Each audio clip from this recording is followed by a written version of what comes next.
Hello students, I am going to discuss today the electronegative property or the non-metallic property. First of all, I am to tell you that what is electronegative property. I am taking the example of fluorine. This is fluorine. Electronic configuration of fluorine is 2, 7. In the K cell 2 electron, L cell 7 electron. The fluorine requires 1 electron. It requires 1 electron to form fluoride ion. Why? Because the configuration becomes 2,8 like neon. It requires electron. Similar to that way, I am taking the example of chlorine. Configuration 2,8,7. It also requires 1 electron so that it forms chloride ion and configuration becomes 2,8,8 like its nearest inert gas argon. So this tendency of the element in which they wants to accept electron and form the negative ion, that is called electronegative property or non-metallic property. Now how this non-metallic property changes in a group or in a period, we have to explain. I am explaining it for the period. I am taking the example of third period element. Sodium, magnesium, aluminum, silicon, phosphorus, sulfur, chlorine and argon.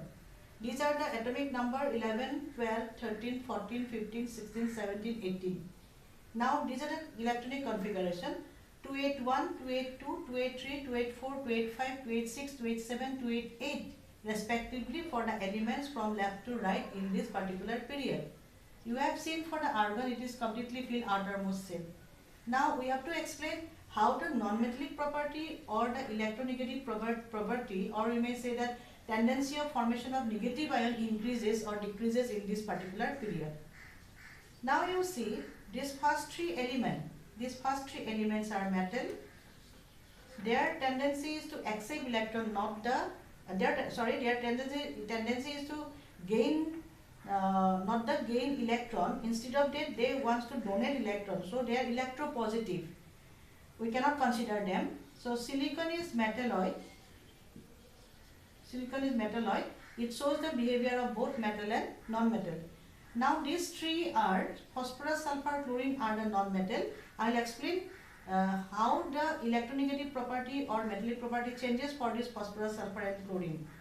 Because these three elements are closer to the argon, the inert gas, so their tendency is to accept electron in the outermost shell so that they can form the negative ion and thereby get the argon configuration. Actually, it depends on the size. We know that when we move from left to right, atomic size gradually decreases. It becomes smaller and smaller. So if you consider these three elements, phosphorus, sulfur, chlorine, this is chlorine. In case of the chlorine, if we consider the size in this way, this is chlorine nucleus, first cell and the second cell. In the second cell it has 7 electrons, this is chlorine. Then for sulfur, first cell, then this is nucleus, then this is first cell and this is second cell. And then for the phosphorus, I am drawing this one sulfur, and then for the phosphorus, this is nucleus, this is first cell and this is the second cell. So this is for the phosphorus. You see chlorine, sulfur, phosphorus. Chlorine has the smallest size. So the distance from the nucleus to the outermost cell is less comparison to the sulfur. See the distance, radius and the outermost cell. So this is the nucleus and the outermost cell. Phosphorus is the longer radius comparison to sulfur and chlorine. Now the thing is that electronegative property or formation of negative ion means the chlorine nucleus should pull an electron from the outside to its outermost cell. So nucleus will pull the electron from the outermost cell. Since the size is small, the nuclear pull for the electron to its outermost cell will be more comparison to the sulfur, because sulfur radius is longer. So in case of the sulfur, electron has to pull from the outside. Since this nucleus is much interior comparison to the chlorine, it has to pull with it requires more force to pull it inside comparison to the phosphorus chlorine. And now for the phosphorus, nucleus is much interior. Since the size of phosphorus is bigger than the sulfur, so the phosphorus nucleus has to pull the electron from the outside to its outermost cell with greater force, since the nucleus is much interior. Okay, so in case of sulfur chlorine, chlorine has the more tendency, that's why, for pulling the electron from the outside and make a negative charge. So chlorine is more electronegative, that's why, than sulfur. Sulfur is more electronegative than phosphorus. That means the metallic property gradually increases from left to right. It increases from left to right, from phosphorus to chlorine. I am repeating again, from phosphorus to chlorine the atomic size gradually decreases. So tendency of accepting electron, that's why, increases from left to right, because nuclear attraction for the outermost nuclear attraction for the outer electron to pull it to the outermost cell will be gradually increases. So chlorine is most electronegative among all these three. And if you consider the whole period, since argon is inert gas, so if you consider the whole period, what will be our conclusion? As you move from left to right, the electronegative property or the non-metallic property gradually increases. It increases. Electronegative property gradually increases from left to right, in a particular period. And it is the opposite of electropositive property. So what we have got, electropositive property in our earlier discussion we have done. In the electropositive property gradually decreases from left to right, but electronegative property increases from left to right. And in this period, chlorine is the most electronegative or non-metallic element. Now let us discuss for the group. I am taking the example of right side group, because in the modern periodic table you will get the non-metal in the right side and in the left side you will get the metal.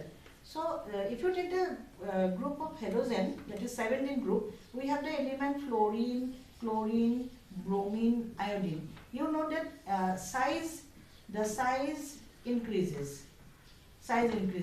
So since the size increases, suppose this is the nucleus of fluorine. So this is the size, this is the outermost cell. For chlorine, this is the nucleus. Then this is the outermost cell. For bromine, this is the nucleus. Then this is the outermost cell. Then for iodine, this is the nucleus. This is the outermost cell. Just I am doing the sketch to explain it.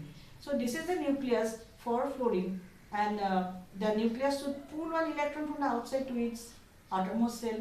This is the nucleus of chlorine. This chlorine nucleus has to pull an electron to its outermost cell. This is the bromine nucleus. It has to pull the electron from the outermost cell.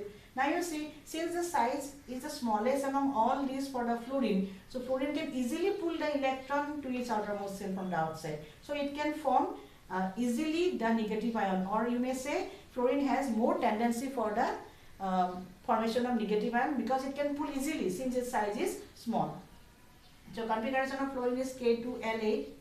Configuration of chlorine is K2L8 and M7. Configuration of fluorine is K2L7. I am writing again.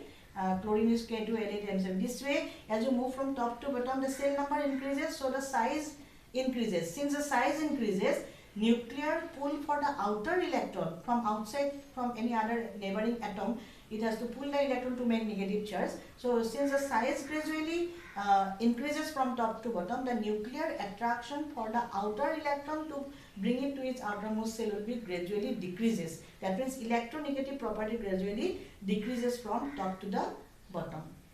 I am concluding it here with this sentence. As you move from top to bottom in a group, the non-metallic property gradually decreases, or electronegative property gradually decreases. In this halogen group, fluorine is the most electronegative element. Thank you very much.